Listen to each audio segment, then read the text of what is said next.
Morning दोस्तों, स्वागत है आप सभी का हमारे यूट्यूब चैनल मिथुन भारती एटीएम में। आज हम लोग बात करने वाले हैं सीडी को ग्लेज में काम करने के लिए प्रेरित कैसे करें।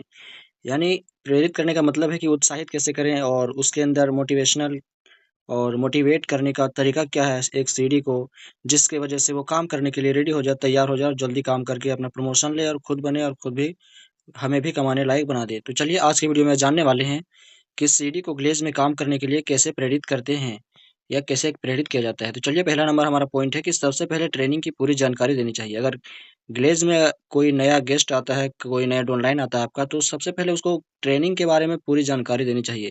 जितना हो सके आप उसको जितना भी जानते हैं ट्रेनिंग के बारे में, आपके अप्लायंस जितना जानते हैं उतना ग्लेज़ के ट्रेनिंग के बारे में उसको बताएँ। और जितना भी ट्रेनिंग क्लास होता है 11 ट्रेनिंग क्लास, उस सभी ट्रेनिंग क्लास की सभी जानकारियाँ होनी चाहिए एक सीडी के अंदर, तभी जाके वो काम करने के लिए ज़्यादा उत्साहित रहेगा। दूसरा हमारा पॉइंट है कि कंपनी के बारे में सच बताना चाहिए।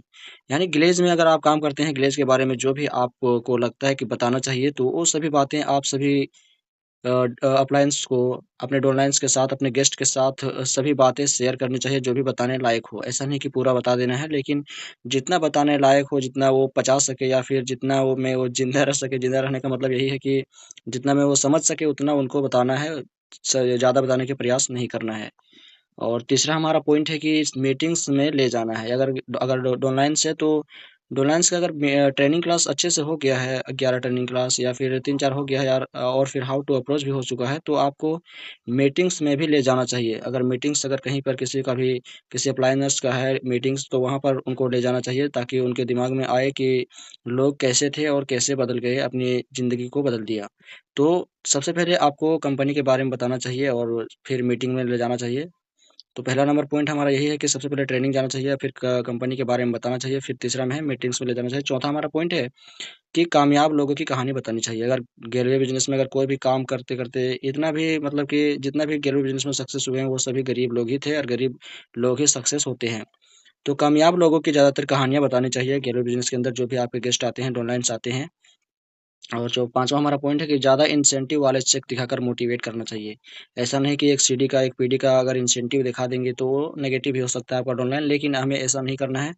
एक ऐसे इंसेंटिव को दिखाना है जो पीडी लेवल पर भी अच्छा खासा इनकम कमाया है, जो ईडी लेवल पर भी अच्छा खासा इनकम कमा चुका है। तो ऐसे लोगों के इंसेंटिव दिखाना है, कम चेक वाले, कम इंसेंटिव वाले चेक को नहीं दिखाना है, जिससे वो मोटिवेट ना होकर डिमोटिवेट हो जाए। तो ज़्यादा मोटिवेट करने के लिए आपको ज़्यादा इंसेंटिव वाले चेक दिखाकर उसे मोटिवेट कर सकते हैं, अपने गेस्ट को, अपने डाउनलाइन को। छठा हमारा पॉइंट है कि ग्लेज़ में काम करने से क्या-क्या फ़ायदे हैं बताना चाहिए।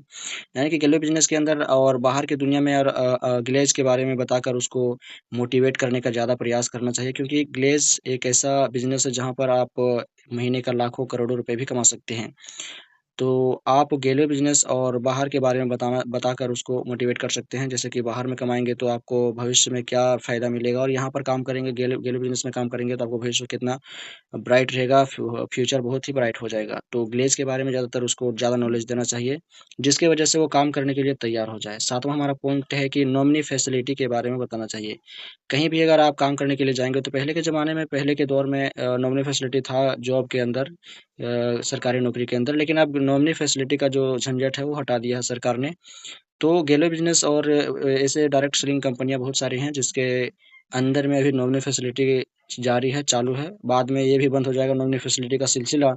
तो अभी एक शुरुआती दौर में जो भी काम करेगा गैलवे बिज़नेस के अंदर, वो नॉमिनी फैसिलिटी का भी लाभ उठा सकता है। तो इन सभी बातों के ऊपर भी अपने गेस्ट को, अपने डाउनलाइन्स को अधिकतर जानकारी देनी चाहिए। आठवां हमारा पॉइंट है कि ग्लेज़ में काम करने से भविष्य में क्या फ़ायदा होगा यह बताना चाहिए। यानी कि गैलवे बिज़नेस के अंदर जितना भी लोग कामयाब हुए हैं उनको भविष्य में, या फिर पहले कैसे थे और अभी कितना बदल गए हैं, और बाहर में रहते तो क्या और होते, और यहाँ पर होते हैं तो क्या हो गए हैं।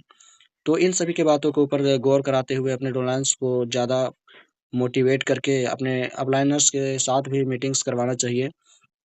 चाहे आपका आरडी हो, चाहे जो भी एलईडी हो, जीडीडी हो, उन सभी अपलाइनर्स का मीटिंग्स करवाते रहना चाहिए, जिससे आपका डाउनलाइन्स, आपका गेस्ट, आपका टीम पूरा मोटिवेट हो सके।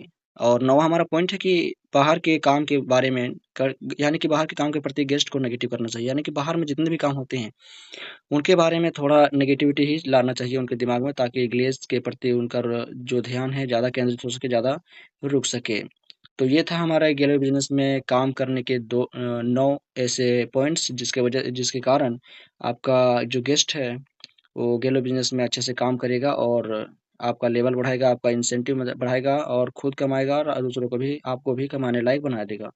तो सीडी को ग्लेज़ में काम करने के लिए ये 9 पॉइंट्स आपने देखा, तो आशा करता हूँ कि इस वीडियो से आप लोगों को कुछ सीखने को मिला होगा। वीडियो पसंद आई तो वीडियो को लाइक करें, चैनल को सब्सक्राइब करें और हाँ, इस वीडियो को अपने दोस्तों के साथ भी शेयर करें ताकि उनको भी अपने गेस्ट को समझाने-बुझाने का अच्छे से तरीका समझ में आ जाए। चलिए मिलते हैं अगले वीडियो में, तब तक के लिए जय हिंद, जय गेलवे।